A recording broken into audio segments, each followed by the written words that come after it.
Narito ang mga headline news. Nung nakaraang linggo ay unang anibersaryo ng Southeast Asia Mission Center Church sa Pampanga. Sa pamamagitan ng worship at evangelism camp ay ipinagdiwang ng Philippine One Light Mission Church ang Pasko. Ang mensaheng ipinahayag mula sa ating pulpit message nung nakaraang linggo ay Block the Disasters with the Background of the Throne mula sa Matthew chapter 6 verse 31 hanggang 34. Magandang araw. Narito ang OLMC News. Nung nakaraang linggo ay first anniversary Thanksgiving worship ng Southeast Asia Mission Center Church sa Clark Angeles, Pampanga. Bilang pagbati at pakikiisa ay dinaluhan rin ito ng mga elders at ni ilang mga college remnants mula sa ating simbahan. Sa pagsambang ito ay nagbigay ng mahalagang mensahe si Senior Pastor Choi na patungkol sa The Gates of Hades Will Not Overcome It mula sa Matthew chapter 16 verse 16 hanggang 19. Sinabi sa mensahe na mayroong 4 na misyon ang simbahan. Una ay ipahayag lamang ang tiyak na tipan na walang iba kundi ang tanging Kristo. Pangalawa ay tumanggap ng kasagutan mula sa panalangin. Sumunod, palakihin ang mga remnants sa loob ng gospel. At panghuli ay gawin ang pag-eebanghelyo. Kasabay ng first anniversary Thanksgiving worship na ito, ay nagkaroon rin ng appointment para sa Assistant Deacon at Deaconess ang Southeast Asia Mission Center Church. At ipinakita rin ng mga department ng Southeast Asia Mission Center Church ang inihanda nilang special presentation. Nawa ay patuloy nating ipanalangin ang Southeast Asia Mission Center Church. Sa pamamagitan ng worship at evangelism camp, ay pinagdiwang ng Philippine One Light Mission Church ang Pasko. Ang Christmas Eve worship ay nahati sa 3 bahagi. Sa unang bahagi ay para sa Evangelism Invitation Camp worship na nakasentro sa mga unbeliever at mga taong iba ang relihiyon. Mula rito ay ibinahagi ni Assistant Pastor Jenard ang mensahe ng gospel message at ang tunay na ibig sabihin ng Merry Christmas na nangangahulugang maligayang pagsamba kay Kristo. Sa pamamagitan rin ng musical play, ay ipinakita ng mga remnants at miyembro ng ating simbahan ang mensahe ng daan ng kaligtasan sa mga unbeliever. Bago kumain, ay nagkaroon ng paraffle sa kanila bilang regalo. Sa pangalawang bahagi ay Christmas Eve worship, kung saan ibinahagi ni Pastor Kim ang mensahe ng The Name, Emmanuel. Sa huling bahagi ay Christmas Eve Oneness Time.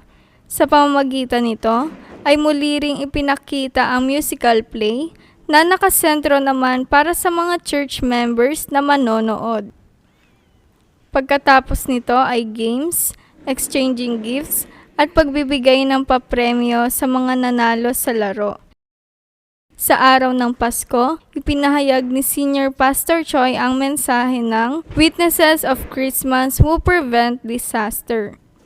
Pagkatapos ng Christmas worship, sa hapon ay nagkaroon rin ng Christmas Worship Evangelism Camp sa field ng Wawa at Mascap. At nung Biyernes ay Christmas 3rd Sports Evangelism Camp sa pamamagitan ng paglalaro ng basketball. Bago ang laro, ay nagkaroon muna ng pagsamba. Pagkatapos, ang team ay nahati sa 4 na grupo. Ang team na ito ay ang Remnant, Ato, Pogi at Salise. Mula rito, ang itinanghal na nanalo sa taong ito ay ang Team Salise. Matapos ang laro, ay binigyan ng trophy, certificate at munting regalo ang mga nanalo, ang mga nanguna sa laro, gayon din ang lahat ng manlalaro. Nawa, tunay na lagi nating ma-enjoy ang pagpapala ng Emmanuel. At nawa, lagi nating maranasan ang everyday Christmas, every hour Christmas, everything Christmas, at 24 hours Christmas.